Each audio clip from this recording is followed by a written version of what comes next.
Bro, there are several types of conflict, but what we are most familiar with is what we experience on a micro level.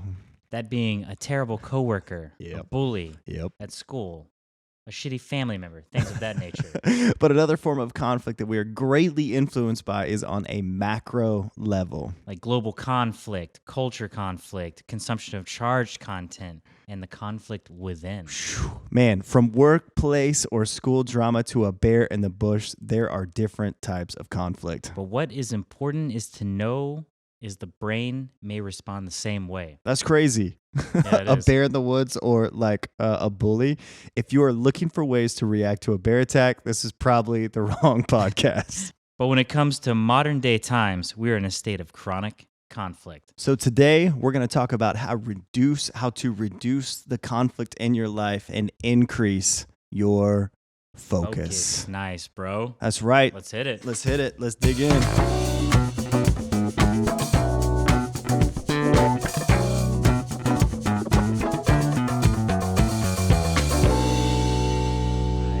Nice, bro. Today we're talking about focus and conflict. Yes, I'm Jonathan Noel. I'm Brian Noel, This is Forms and Focus. where we provide guided forms to manifest Radical focus, where we want you to be focused as boy. Oh my gosh, bro. Bro. So here's some very unfortunate stats. Since we're talking about conflict today, you students got? in school, according to the National Center for Educational Statistics, in 2019, over 20% of students reported being bullied. That's more than I would have guessed, honestly. 20%. 20%. That's crazy. That's a lot of people. Ugh. That's pretty unfortunate. 41% of students who reported being bullied at school indicated that they think the bullying would happen again. Gosh. So they're waking up, not wanting to go to school. because they're just assuming it's going to happen again. That's actually really sad. Yeah, seriously. The reasons for being bullied reported most often by students included physical appearance, race, gender, disability, religion, or sexual orientation. That's why kids are getting bullied. Can be absolutely ruthless. Yeah, They Yeah. are just little monsters. it's really true. But bro, you know what? It's not just kids in school that get bullied. Yeah, adults as well. That's pretty wild. So according to the study commissioned by CPP Inc., 85% of U.S. employees deal with conflict. I mean, unless you're working from home by yourself, for yourself only. Which is actually decent percentage of our economy now. But Maybe, yeah, but there's going to be at least some conflict at some point. Oh my gosh. You know, it makes sense. This is a 2007 Zogby survey reported that 37% of workers have been bullied at work, actually. That's pretty wild. Higher than the 20% at school. Makes sense, you know, someone in a senior position, more tenure, whatever, union dues, whatever it might be. Someone's just a dick. Yeah. You And know? I'm sure many of you listening to this have experienced that. Oh. Whatever it is in Yeah, your absolutely. profession. Just someone who's At just some point, whether it's your first job when you're like 16 Yeah. or whatever, right now maybe. Bro, Yes. so you were telling me the story about the shrews. It's actually pretty interesting with conflict, especially. It Yeah. kind of reminded me of with the workplace. Yeah, the story of two shrews was pretty cool. So if you experience bullies at work or intimidating figures in your life, right? A boss or a boss's boss, Yep. even political figures, Yeah. right, in our lives can have a very strong presence in our lives. So this is a study, the story of shrews, going 2011. This story was pretty wild. This study was pretty wild. So tree shrews are very territorial animals. They're like tree mice. And what they did is they put two shrews in like this little container and they put a clear divider. Yep. And the one shrew intimidated the other shrew. And even though it couldn't touch it, it couldn't attack it, the shrew that was intimidated by the other shrew, the dominating shrew, Correct. died within 2 weeks from not sleeping, anxiety, and freaking itself out. Conflict Conflict. and stress. So outside, even though that thing couldn't even touch them, It was just the fact that it was there. it was stressed out because of that conflict or that potential conflict, and it died in 2 weeks. Crazy. Wow. And you know what? Because of that, What's that? People are angry, bro. Yeah, they are. I mean, conflict leads to anger. Yeah, it makes sense. I mean, you're being whatever it may be, Yeah. especially a conflict that's happening over and over. Eventually, you might reach, a boiling point. Yeah, I mean, a lot of kids who are bullies, if you look at their parents, like their parents bully them. Yeah.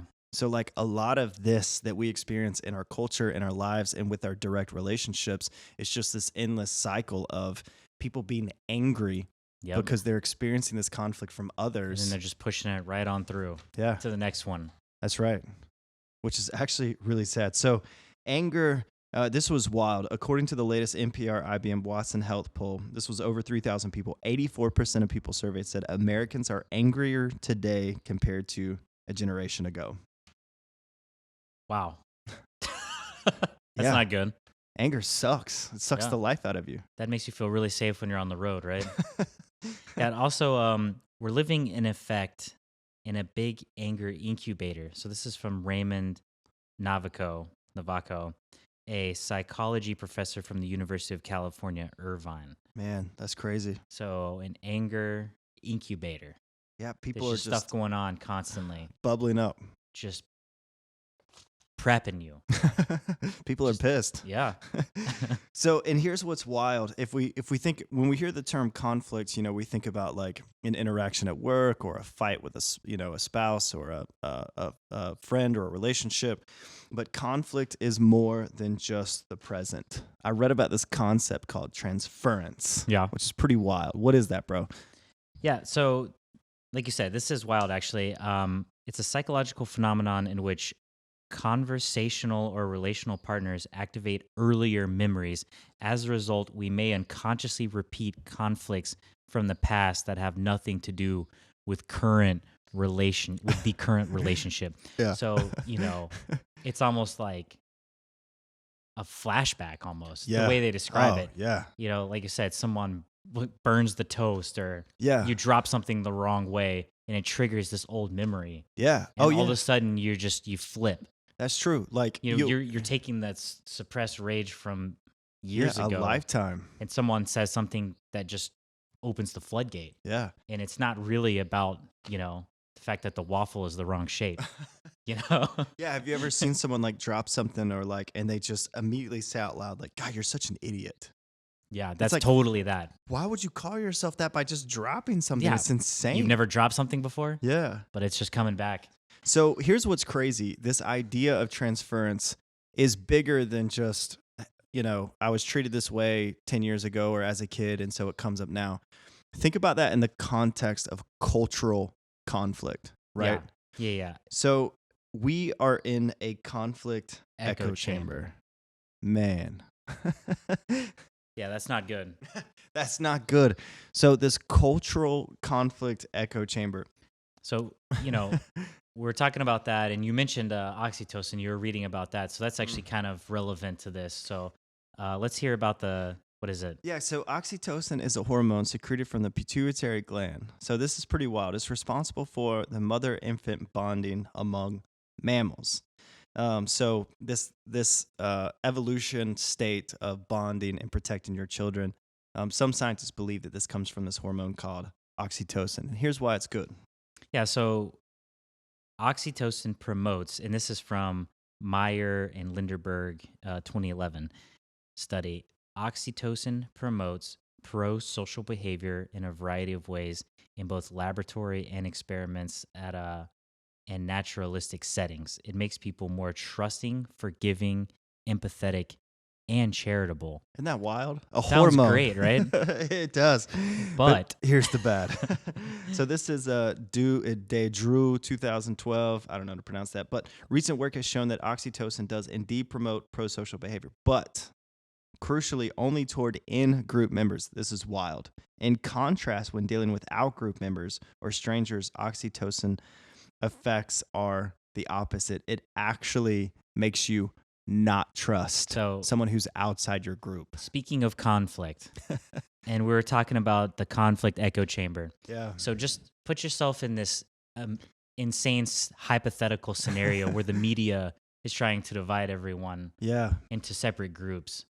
And they're telling you that that group is bad for these reasons. And then studies are coming out that oxytocin makes you not trust out group members Yes. Which puts you in this state of conflict of with them, conflict even though against you've these people never you met 'em. don't So even know. this is a crazy situation that I can't imagine being in. And if and if you think about it, like we're in conflict with those that are different than us politically. We're in conflict with those that are different from us in social status. We're in conflict in those, even though like these people we've never even met. You've never met. Yeah, race, gender, all those things that kids were being bullied for. Yep. Like all these subjects that we experience today, we put ourselves in this, I believe this, and that we're told that we should be in conflict of those that do not believe that. And that's where we're at today. Part of that is the same hormone that is like Makes us trust in-group members. members. It's why if you have a couple buddies and you go drink a beer and they may disagree with you, you can actually have a natural, healthy conversation about that. 100%. But on Facebook or Twitter, if someone says something, you just blast them, thinking that they're That's bunch an of out-group member. idiots. Yeah. Which I guess it makes sense as a defense mechanism, Yeah. you know? Different, whatever, groups, small groups. Maybe back when it was like humans were in tribes, Yeah. you know? You don't know. Maybe they want your lands, your resources. Yeah, you don't trust those outside your group. Yeah. But nowadays, We got to fight against that. it's not quite the same. It's not the same. So conflict. Yeah, and conflict, I mean, the whole point of this episode is conflict puts us in a state of fight or flight. Conflict puts us in a state of stress. Conflict puts us in a state of Yeah, don't be a shrew. Yeah, don't be a shrew. Don't be a shrew that dies in 2 weeks because of the conflict. Oh my gosh. So what do we do, bro? We're in a constant state of conflict with people in our lives, and with this, our culture is in a constant state of conflict. What do we do? I know you're doing some research, and it came up a lot that we just need to acknowledge Yeah, conflict in the moment. in the moment. Yeah. You know, we need to acknowledge our emotions for one. Yeah, You know, it's okay to have these feelings, that's right. but you acknowledge them, and they don't define you in that moment. Yeah, I love that, because when you experience conflict, whether it's a boss in a meeting kind of shames you or belittles you, and you feel that, or someone comes up to you and blames you for something, and then you feel it, right? Like your head gets Or like whatever. Yeah, It you could be get anything. anger, you get rage, and because of the concept of transference, all this stuff starts coming up emotionally, and you just need to say, I feel angry. I feel shame. I feel rage, whatever it is, acknowledge it. And then from there, you got to take that and you got to acknowledge your breath. 100%. Because in the last episode, we were talking about, what is it, exogenous and endogenous Yes. experiences. So you're taking this and you feel it, but Yeah. do you want it to be an exogenous situation where it controls you? That's or right. Endogenous, where, the outside stimuli Bro, are not controlling. that's a good point.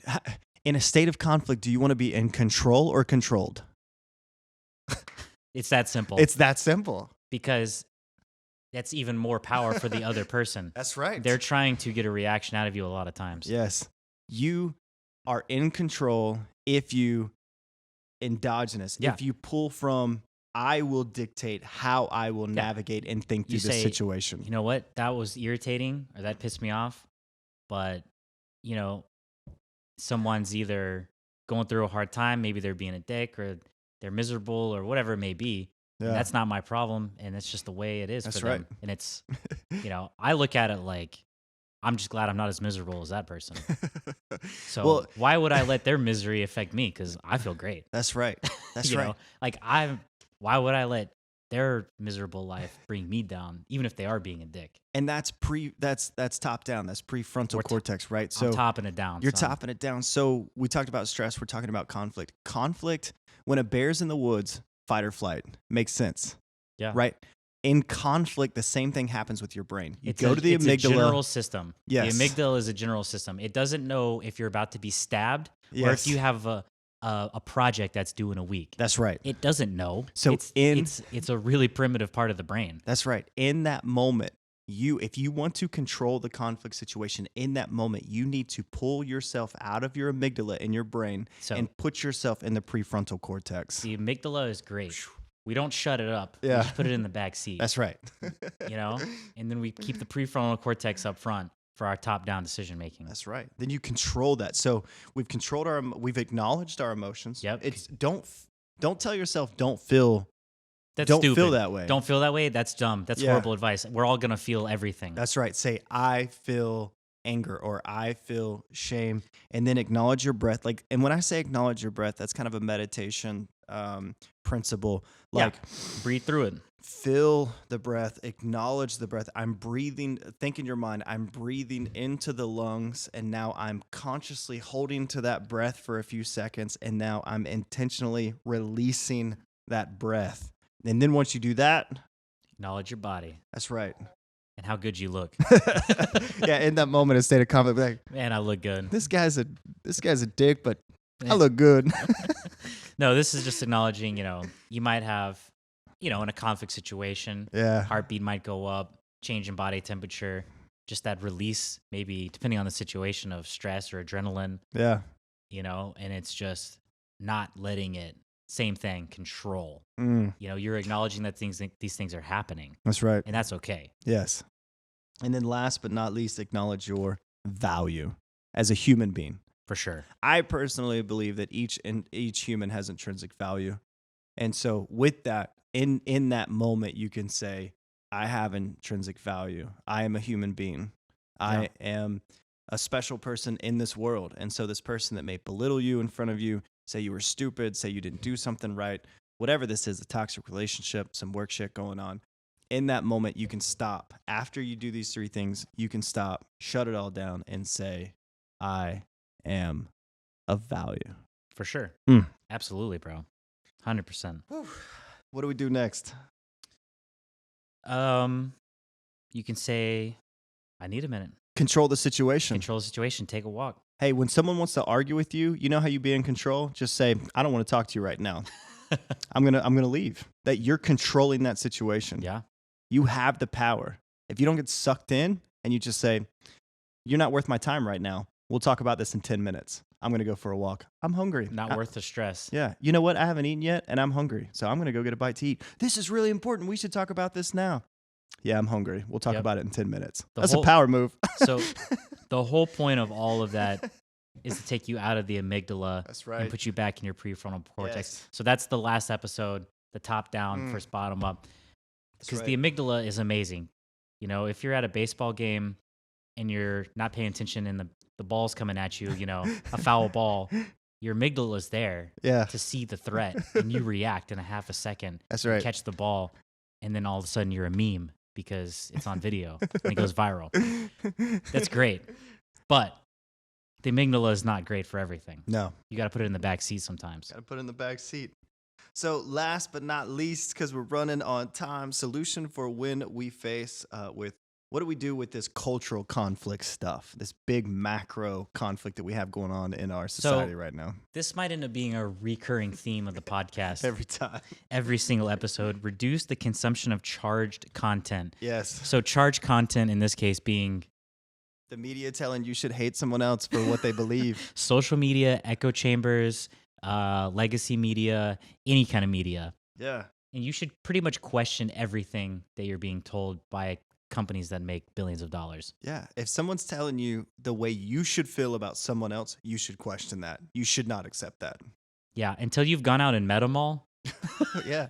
Well, then you can make your own assumptions. Yeah. Hey, if you met every single person of this or at political least party, 100, like at least 100. Statistically speaking, if you meet 100, if you made 100 at least, 100 people of this race, this whatever gender. Yeah, Who whatever it is, political go hang party. out. Go hang out with these people. The 100 Ford drivers, and then you can finally decide that you still don't like them because you met 100 of them. Yeah. Then you have an informed. I'm just kidding. I don't care about. I don't care about trucks that much. There goes all the Ford followers. So yeah, reduce that consumption. I actually love that. And again, like it goes back to, I know we're so long on time now, but it goes back to, do you want to be in control of conflict?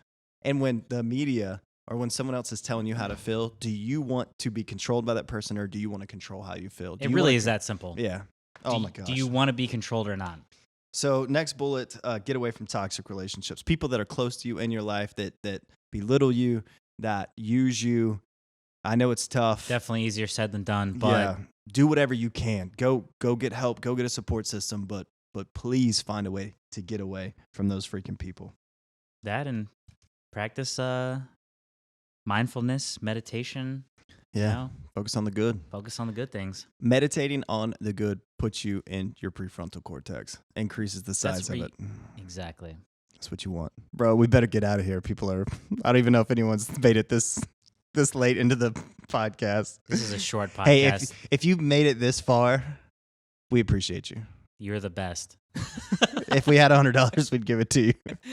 When we do our first giveaway in like a year and a half, you'll be number one. That's Thank right. you so much. All right, do the shout outs, bro. Oh, yeah. Go to formsofocus.com, sign up for the email, go to YouTube, subscribe. Peace. All right.